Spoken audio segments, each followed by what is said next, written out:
খুব জরুরি হাদিস, যুবক ভাইরা খেয়াল করে শোনো। যে ব্যক্তি দুইটা অঙ্গের গ্যারান্টি, বিষ্ণু বললেন আমার যে উম্মত দুইটা অঙ্গের গ্যারান্টি আমারে দেয়, আমি নবী তারে জান্নাতের গ্যারান্টি দেই।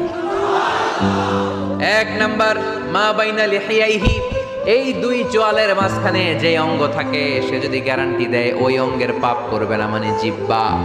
সে যদি ওয়াদা দেয় জিহ্বা দিয়ে মিথ্যা বলবে না, চগলখুরি করবে না, একজনের কথা আর একজনের কানে লাগাবে না, এই ওয়াদা যদি দেয়। আরেক হলো দুই রানের মাঝখানে যা আছে, মানে লজ্জাস্থান, এই জিহ্বার লজ্জাস্থান দিয়ে কোনো পাপ কাজের সাথে সে জড়িত হবে না।